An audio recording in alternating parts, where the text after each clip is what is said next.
Do you know what I'm not going to do again? Is forget my meds. I usually take half a prednisolone and a tramadol at night. And usually in the mornings I wake up okay. Last night I forgot. Like an idiot, I did. And today I flipping out. My back is killing me. It's going down my leg. And I'm not in a very good headspace. Probably because I'm in pain. That obviously doesn't help. There, Dora. Look at this beady eyes in the back there. There it is. Wally. There you go, boy. There's another one there somewhere as well. Where is he? Sebastian. There he is. There you go. That's Sebastian. Couple of fingers back. Thank you.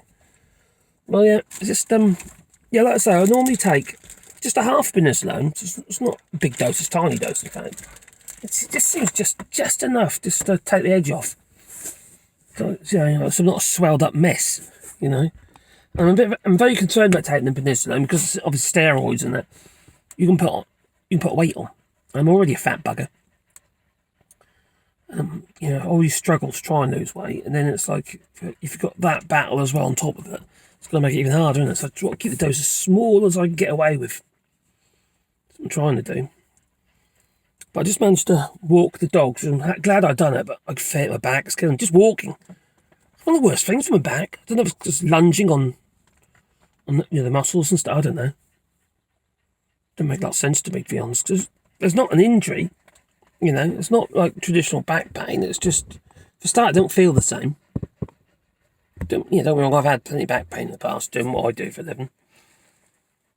Been a woodworker and, working on the old tools for most of my life. You kind of put yourself in all sorts of precarious positions, especially if you're doing any roof work.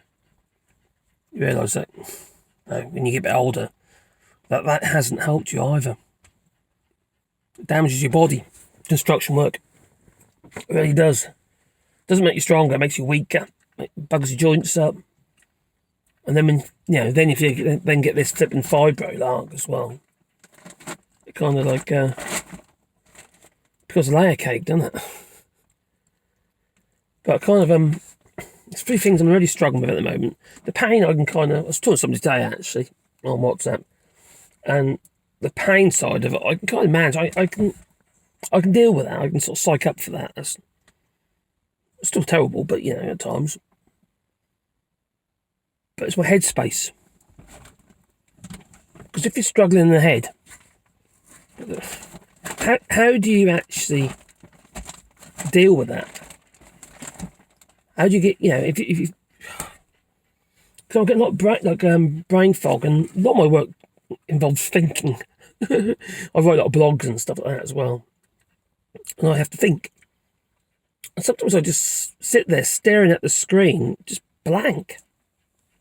So it'd be like what it's like, when you go to a cupboard or something, and you forget why you went there. What was it I wanted? It's a bit like that. But instead of it being like a rare occasion, it's becoming more and more regular now. Sort of brain fog. It kind of makes me wonder, is this going to progress, or is it just something I've got to learn how to manage? I have to admit, though, what does really help me sometimes, going for walks like this and stuff, apart from the muscles situation. But for your mindset, it definitely helps, because, when you're in a beautiful place and what have you. Saint-Michel Lake in France is, it's a nice environment. You can swim in this lake, unlike the waters in the UK. Everyone's clean. But you see, it's like somebody said to me, well, when I put something, a post on a group on Facebook, a fibromyalgia group, some person got back to me, commented and just basically said, fibromyalgia affects absolutely everything in different degrees. And some degrees, in some areas, more for some people, and less for others. I get that. I buy that, definitely. It is strange. It's unexplainable. Because they can't explain it at the moment. There's no real diagnosis. Well, there's sort of a diagnosis, but it's more about a diagnosis of elimination. After all this, I might not even have fibromyalgia. It might be something else. I know my mind is open. But at the moment, all the symptoms are pointing to fibromyalgia, and it's like, until something proves otherwise, that's what it is.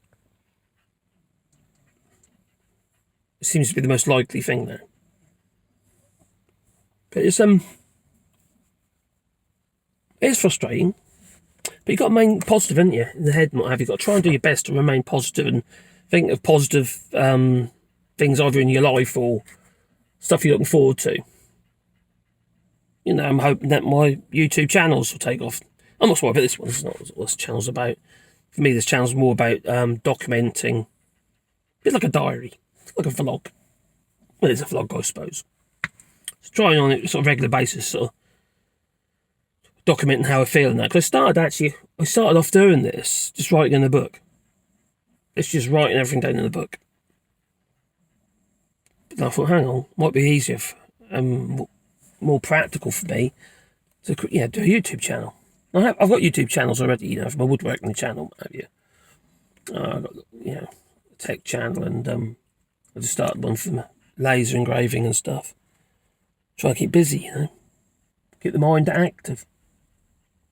But I can see how some people depends what line of work that you're in or what kind of person. I'm a very practical kind of hands-on person. I like making stuff, you know, like drawing and all that as well.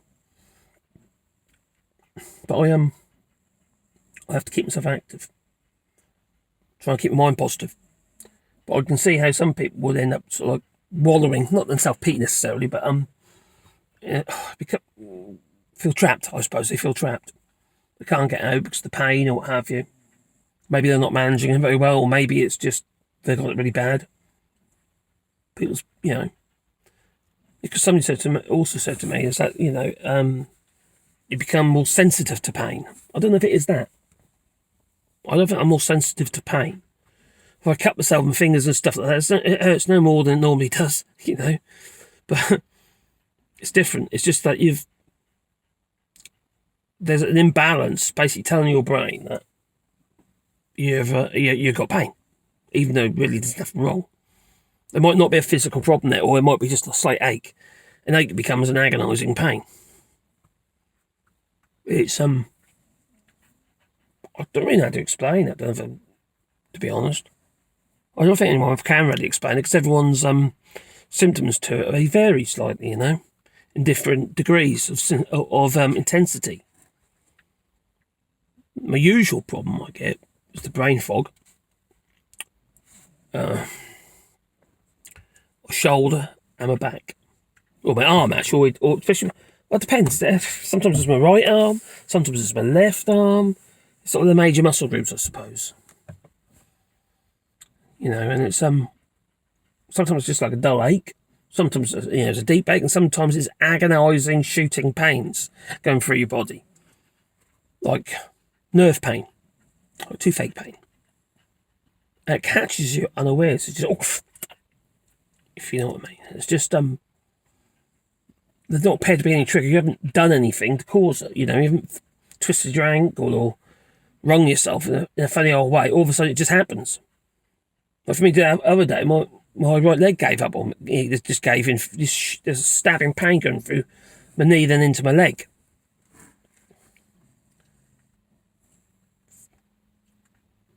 So sometimes there's no rhyme or reason to it. It's just something that you got to deal with, you know. And you can't let it consume you. You got to try. You can't beat it. Don't get me wrong. You can't beat it. You can manage it, but you also got to try and have a clear head. And that's the bit I'm having trouble with. One of the reasons why I started this channel. You know, because really you deal with all this stuff. You get anxiety. You know, this is early days for me with fibromyalgia. So I say it's early days. I think I've had it for a while. But I was only recently they've kind of come to the conclusion that, that's fibromyalgia. That's the only thing it can be now. That kind of thing. I've had so many tests, so many scans and blood tests, urine tests, cameras at the bottom, cameras down the throat. You know, cameras everywhere. Because one of the symptoms from fibromyalgia is irritable bowel syndrome. Another one is thyroid. And my thyroid is just, although my levels are okay now, they weren't, but something's going on with my voice. My voice used to be really high pitched, and now it's getting more and more raspy. It's quite funny though, because when I make my videos, my woodworking videos, and some people talk properly, stop putting on a voice. I think, no, it's not deliberate. If I get excited or passionate, or I want or increase my volume, I find that my voice changes, gets really weird. You know, if I'm calm, even now I feel in my throat. You know, I feel raspy in the throat now. But if I remain calm, I'm less excitable. It's not quite so problematic. But then all of a sudden, if I ride up a bit, what have you, and all of a sudden it's just like my voice changes, and people think I'm putting it on. God, I get that so much. So either that or people, I'm talking about my YouTube channel, the woodwork one, Wally Bra. Maybe they think it's all a bit of a con, but it's not. So many people, to be fair, actually, with fibromyalgia, do stuff, with the fact that many people just don't get it, don't understand what's going on with it, to the point they don't believe you. That's kind of what I'm having a bit of problem with at the moment. Not with the missus, she's been brilliant. But the family's the family's lovely, but they just don't get it. Just don't get it at all, I don't think. Anyway, I suppose I better get these fellas back. And girl. She's a girl. Pandora. Why, what are you doing in the shopping bags? Hey, what are you doing in the shopping bag? You're sniffing in the shopping bags because there's another pack of sausages in there. Ain't you, boy? You're after the sausages. Look at his face. What, me? Hey? Pandora's just been patient. There you go. She's actually a really good girl, that one is. Sebastian's just a lunatic. He's just typical Dalmatian. Just jumps and chases things because he wants to play. Anyway, you tell me how you're coping at the moment with fibromyalgia. Maybe you just got diagnosed. Maybe you're wondering whether or not that's what's wrong with you, because you're having similar problems. Leave in the comments down below. Good to share, Toodaloo.